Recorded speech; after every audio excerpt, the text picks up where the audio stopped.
नाज़रीन आदाब, खैर मकदम है आपका। आप देख रहे हैं जी सलाम। मैं हूं इमरान खान और लेकर हाजिर हैं हम इस वक्त वर्ल्ड न्यूज। अक़वाम मुत्तहिदा में अमेरिकी सफ़ीर निकी हेली ने कहा है कि मजहबी आज़ादी के हवाले से हिंदुस्तान और अमेरिका में कदरें मुश्तरक है। उन्होंने कहा कि जमहूरी इक़्तिदार बचाने के लिए तमाम मज़ाहिब का एहतराम किया जाना चाहिए। 2 रोज़ा दौरे पर आई निकी हेली ने इससे कबल वज़ीर आज़म नरेंद्र मोदी से मुलाकात की और दोनों लीडरान के बीच दहशतगर्दी के खिलाफ बाहमी इश्तराक और ताउन को लेकर के बातचीत हुई। इसके अलावा हेली ने वज़ीर ख़ारजा सुषमा स्वराज से भी मुलाकात की। निकी हेली का मौजूदा दौरा काफ़ी अहम माना जा रहा है। 6 जुलाई से वाशिंगटन में यूएस इंडिया 2+2 डायलॉग शुरू होने जा रहा है और इस मीटिंग में वजीर खारजा सुषमा स्वराज, अमेरिकी वजीर खारजा माइकल पोम्पियो और वजीर दिफा निर्मला सीतारमण की मेजबानी अमेरिकी वजीर दिफा जेम्स मैटिस करेंगे। मुजव्वजा मीटिंग में अस्करी सिक्योरिटी और दिफाई इश्तराक के मुद्दे पर भी बातचीत होगी।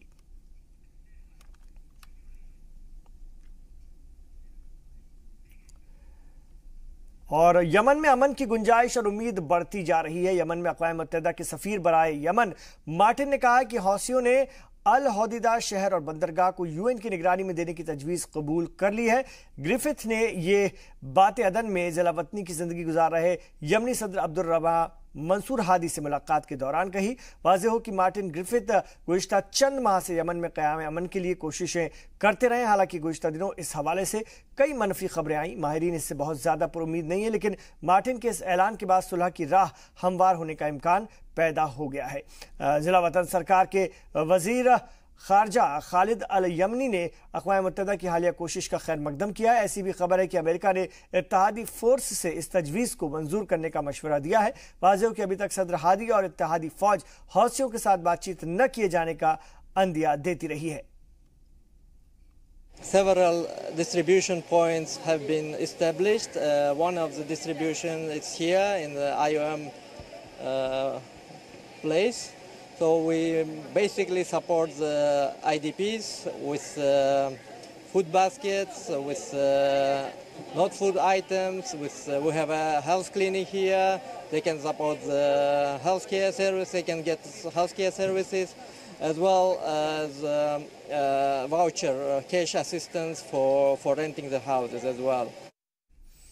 इधर मशरिक़ वस्ता के दौरे पर आए बरतानिया के प्रिंस विलियम्स ने पहली दफ़ा फ़लस्तीनी इलाके का दौरा किया। वाज़ेह है कि फ़लस्तीन जाने वाले प्रिंस विलियम्स शाही ख़ानदान के पहले फ़र्द हैं। 4 रोज़ा दौरे के तीसरे दिन प्रिंस विलियम्स वेस्ट बैंक पहुंचे। इस दौरान उन्होंने जलाजोन रिफ्यूजी कैंप का दौरा किया। यहाँ पर उन्होंने हेल्थ सेंटर स्कूल का मुआयना भी किया और ये दोनों मरकज़ United Nations Relief and Works Agency की जानिब से चलाए जा रहे हैं। रमल्ला में प्रिंस विलियम्स के इस्तकबाल में स्काउट और डांस ग्रुप ने खूबसूरत प्रोग्राम पेश किया। इस मौके पर रमल्ला के मेयर मूसा हदीद ने उन्हें फ़लस्तीनी अवाम की जानिब से हदिया भी पेश किया। प्रिंस विलियम्स ने दौरे के दौरान जहां उन्होंने रवायती फ़लस्तीनी डिश फलाफेल, शवारमा और कनाफे का जायका चखा, वहीं आलमी कप बच्चों के साथ फुटबॉल का भी मजा लिया। मौजूदा दौरे को जिंदगी का अहम तजुर्बा बताते हुए उन्होंने कहा कि वो उम्मीद करते हैं कि दौरे के बाद फ़लस्तीन और बरतानिया की अवाम एक दूसरे के ज़्यादा करीब आएगी।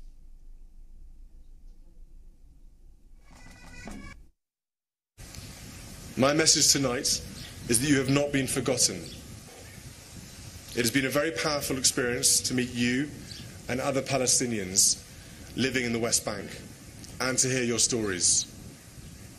I hope that through my being here and understanding the challenges you face, the links of friendship and mutual respect between the Palestinian and British people will grow stronger.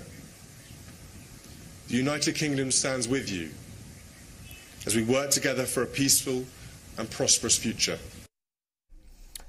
और पाकिस्तान के साबिक वज़ीर आज़म अगर हम बात करते हैं, शाहिद खाकान अब्बासी ने इलेक्शन लड़ने के लिए नाअहल करार दिए जाने के फैसले को चैलेंज किया है। अब्बासी ने इस फैसले के खिलाफ लाहौर हाई कोर्ट में अपील दायर की है। वाज़ेह है कि हाई कोर्ट की अपीलेट ट्रिब्यूनल ने असम्बली हलक़े NA 57 से उनका पर्चा खारिज कर दिया था। एक रुकनी बेंच ने साबिक खाकान अब्बासी को हक़ायक़ छिपाने की पादाश में इलेक्शन लड़ने के लिए नाअहल करार दिया था।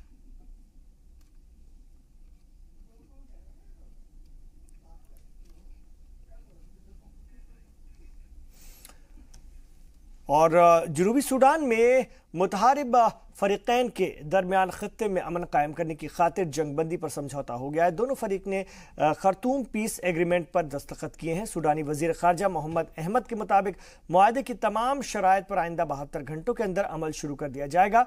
खर्तूम में सदारती महल में मुनक्किद एक तकरीब के दौरान जनूबी सूडान के सदर सल्वा कीर, अपोजिशन लीडर रिक मशार और साउथ सूडान में कैद सियासी कैदियों और दीगर मुखालिफ जमातों के नुमाइंदों ने इस मुआहदे पर दस्तखत किए। मुआहदे के मुताबिक सभी फरीक फौजों को एक दूसरे से दूर करना, इत्तेहादी फौज की वापसी, सियासी कैदियों की रिहाई और आमदोरफ्त और इम्दाद के लिए रास्ता खोलने पर मुत्तफिक हो गए हैं। मुआहदे के मुताबिक सीज फायर की निगरानी के लिए अफ्रीका यूनियन और IGAD से अपनी फौज तैनात करने की अपील की गई है। मुआहदे में इंतखाब के लिए 3 साल का वक्त दिया गया, जिसमें कि सभी सियासी जमातों की शमूलियत को लाजमी करार दिया गया। इसके अलावा दोनों मुल्कों से ऑयल फील्ड को रिस्टोर करने की भी हिदायत दी गई है ताकि तेल की पैदावार दोबारा शुरू हो सके।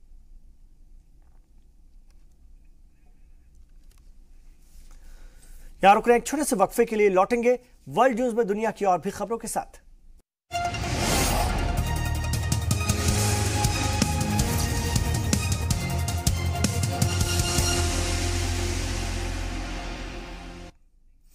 आप देख रहे हैं वर्ल्ड न्यूज। आइंदा माह जुलाई के दूसरे हफ्ते में अमेरिकी सदर डोनाल्ड ट्रंप और रूसी सदर व्लादिमीर पुतिन की मुलाकात होने जा रही है और यह मुलाकात ब्रुसेल्स में 11-12 जुलाई को होने वाले नाटो इजलास के बाद होगी और इस मीटिंग की मेजबानी हेलसिंकी करेगा। वाज़ेह है कि इससे कबल दोनों लीडरान की मुलाकात वियतनाम में हुई थी और मुलाकात के नताइज को लेकर अमेरिकी सदर काफी पुरुम्मीद हैं। उन्होंने कहा कि रूसी सदर से मुलाकात के दौरान बाहमी ताल्लुकात के साथ साथ शाम और यूक्रेन के मुद्दे पर भी बातचीत होगी। We will probably be meeting sometime in the not too distant future. And I've said it from day one, getting along with Russia and with China and with everybody is a very good thing. It's good for the world, it's good for us, it's good for everybody. So we'll probably be meeting sometime around my trip to Europe. You know where? Hasn't been determined yet. Probably I will know within an hour. And what about the injunction? यहां एक छोटे से वक्फे के लिए रुक रहे हैं, लौटेंगे। आप देखते रहिए वर्ल्ड न्यूज।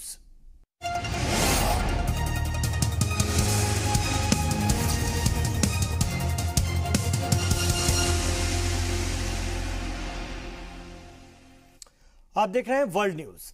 जिसका अंदेशा था आखिर वही हो रहा है। आलमी कप 2018 में जुनूबी कोरिया ने जाते जाते टूर्नामेंट का सबसे बड़ा अपसेट करते हुए 4 दफा की चैंपियन टीम को बाहर का रास्ता दिखा दिया। वहीं ब्राजील ने सर्बिया की उम्मीदों को पानी फेर दिया। ग्रुप F में स्वीडन से मिली हार के बावजूद मैक्सिको की टीम प्री क्वार्टर फाइनल में पहुंच गई है। डिफेंडिंग चैंपियन जर्मनी को दूसरे राउंड में पहुंचने के लिए ग्रुप F का यह मुकाबला हर हाल में जीतना जरूरी था, लेकिन जुनूबी कोरियाई टीम ने आलमी कप का सबसे बड़ा उलटफेर कर दिया। बेहतरीन गोलकीपर माने जाने वाले मैनुअल न्योर आखिरी लीग मैच में भी टीम के लिए विलेन साबित हुए। कजान एरेना में टीम फैसलाकुन मैच का दबाव नहीं झेल पाई। मैच की दिलचस्पी इंजरी टाइम में पूरे उरूज पर थी। किम यांग गुवोन के गोल को पहले रेफरी ने ऑफसाइड करार दिया, लेकिन वीडियो असिस्टेंट रेफरी ने फैसले को बदलते हुए जुनूबी कोरिया को सबकत दिला दी। बराबरी हासिल करने की बेचैनी में न्योर गोल पोस्ट छोड़कर मुखालिफ हाफ तक चले गए, लेकिन ये मूव सुसाइडल साबित हुआ। जू से जांग ने इसका पूरा फायदा उठाया और खाली गोल पोस्ट में गेंद डालकर जर्मनी को सबसे शर्मनाक शिकस्त से 2-4 कर दिया। 1938 के बाद यह पहला मौका है जब जर्मनी टीम दूसरे राउंड में पहुंचने में नाकाम साबित हुई। आलमी कप 2018 का हार से आगाज करने वाली जर्मनी टीम का सफर हार के साथ ही इख्तिताम पर पहुंचा, लेकिन कजान में सर्बियाई टीम 5 दफा की चैंपियन ब्राजील के खिलाफ अपसेट नहीं कर पाई। स्टार स्ट्राइकर नेमार ने शुरुआत में ही सेल्काउ के नाम से मशहूर ब्राजील टीम के इरादे जाहिर कर दिए। 36वें मिनट में पॉलिनो ने एडवांस हो रहे गोलकीपर को छकाते हुए शानदार गोल कर ब्राजील को फैसलाकुन लीड दिला दी। इस गोल ने साबित कर दिया कि ब्राजीली खिलाड़ी अपने रवायती अटैकिंग फुटबॉल की तरफ धीरे धीरे वापस लौट रहे हैं। मैच की सबसे अहम बात नेमार का फॉर्म में लौटना रहा। नॉकआउट राउंड से कबल दोनों फ्लैंक पर एक्टिव रहे नेमार। इस दौरान सर्बिया को भी मौके मिले, लेकिन ब्राजीली गोलकीपर एलिसन पोस्ट पर मुस्तैद दिखे। 68वें मिनट में अनमार्क खड़े वेटरन डी सिल्वा ने हेडर के जरिए ब्राजील का दूसरे राउंड का टिकट पक्का कर दिया। 1970 के बाद ये मुसलसल 13वां मौका है जब ब्राजीली टीम दूसरे राउंड में पहुंची है। प्री क्वार्टर फाइनल में अब उसका मुकाबला मैक्सिको से होगा। ग्रुप एफ में मैक्सिको का आखिरी लीग मुकाबला स्वीडन से था। मैक्सिको के बरखिलाफ स्वीडन के लिए यह मैच काफी अहम था। 50वें मिनट में ऑगस्टिनसन ने गोल कर स्वीडिश खेमे में खुशी की लहर दौड़ा दी। स्वीडिश इस मैच के साथ खजान में होने वाले मुकाबले पर भी नजर गड़ाए हुए थे। 12 मिनट बाद स्वीडन को जब दूसरा पेनाल्टी किक मिला तो दूसरे राउंड में पहुंचने की उसकी उम्मीद मजीद कवी हो गई। इस गोल के साथ ही स्वीडन ने जर्मनी का रास्ता पूरी तरह बंद कर दिया।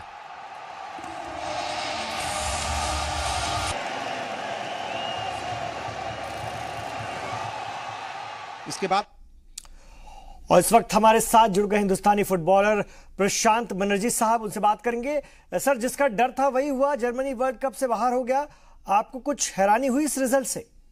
नहीं, मेरा तो हैरानी हुआ इसीलिए कि जर्मनी जो टीम है इतना साल से खेल रहा है, चैंपियन टीम है, लेकिन जर्मनी कभी भी ऐसा हालत हम देखा नहीं है। कल वो लोग को खेला देखने के बाद हमको दिमाग में ऐसा ही आया कि जर्मनी इतना खराब खेला, top to bottom including goalkeeper also. जब एक गोल हो गया उसका बाद गोलकीपर का क्या था उसका कि वो मिडफील्ड में चलाया, पूरा सेंट्रल लाइन में आ गया, फिर सेकेंड गोल फिर दे दिया जापान कोरिया ने। तो ये बात है कि गोलकीपर से पूरा फॉरवर्ड तक कोई भी प्लेयर एक भी नहीं देखा कि टीम के लिए कुछ कर रहा है। जैसा ओजिल था वैसा मुलार को बाद में उतराया, फिर वो भी ऐसा हो गया। फिर खदेरा खेला, वो भी ऐसा है। डिफेंस में भी ऐसा हुआ, क्लिमिच भी वो भी कुछ नहीं कर सका। पूरा का पूरा टीम एकदम फ्लॉप कर दिया। ये गेम देखने के बाद जब जर्मनी को हम ऐसे सोचा है कि अभी भी जर्मनी टीम ऐसा खराब खेलता है हमको पता नहीं था, लेकिन हमारा उम्मीद भी ऐसा नहीं था कि जर्मनी टीम कम से कम कुछ तो कल खेल सकेगा। जब लास्ट उम्मीदों के खिलाफ एक तरह से उम्मीदों पर पानी फिर गया। लेकिन एशियन टीम के लिए ये वर्ल्ड कप तो यादगार साबित हो रहा है। एशियन टीम का जो कोरिया जो कल खेला है इतना अच्छा खेला, वो एकदम दिमाग से खेला ये टीम। इसका स्ट्रेटेजी भी अच्छे थे। उन्होंने 8-9 प्लेयर को पीछे ले आया, उसका बाद उन्होंने काउंटर अटैक में खेला और इतना स्पीड में खेला है। वो स्पीड के लिए वो सेकेंड गोल कर दिया।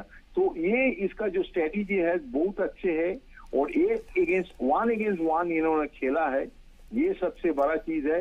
डिफेंस में इतना कोलैप्स कर दिया कि ओपोनेंट जहां बॉल मिलता है देखता है पूरा कोरिया का पूरा प्लेयर वहां बीच में खड़ा हुआ, कोई जगह भी नहीं दिया कि गोल करने के लिए और पास करने के लिए। ये सबसे बड़ा है, इसी बहुत अहम बात है। और ब्राजील के लिए क्या कहेंगे? ब्राजील के खेल में मैच दर मैच अगर हम बात करते हैं तो सुधार होता जा रहा है। ब्राजील टीम जो है वो आहिस्ता आहिस्ता स्लोली ऊपर जा रहा है। इसके ये टीम का सबसे अच्छा है मिडफील्ड। वो उटिलो, नेमार, इन्होंने जो पीछे से खेलता है, पाउलिनो जो खेलता है, ये मिडफील्ड से ये लोग खेलता है, स्टार्ट करता है और जो अटैक के लिए जो क्रिएट करना होना चाहिए वो क्रिएट करता है। और फॉरवर्ड में एक तो स्ट्राइकर रख दिया जसूस को, क्योंकि एक स्ट्राइकर नहीं होने से मुश्किल। फास्ट मैच जैसा गलत किया है वो मिस्टेक कभी भी नहीं कर सकेगा ब्राजील टीम। उसीलिए लास्ट 2 मैच उन्होंने आराम से जीत गया।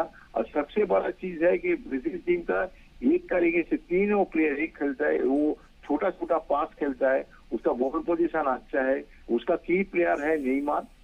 वो बॉल मिलने के बाद कुछ ना कुछ करता है और बाहर से वो अंदर जाता है, जहां बाहर से अंदर जाने से उसका सुविधा है और बॉल भी अच्छा है, परफेक्शन भी अच्छा है। शुक्रिया प्रशांत बनर्जी साहब जी सलाम पर अपनी राय रखने के लिए वर्ल्ड कप से मुतालिक बातों पर। तो वर्ल्ड न्यूज में अभी इतना ही, लेकिन जी सलाम पर जारी है खबरों का सफर। आप बने रहिए जी सलाम के साथ।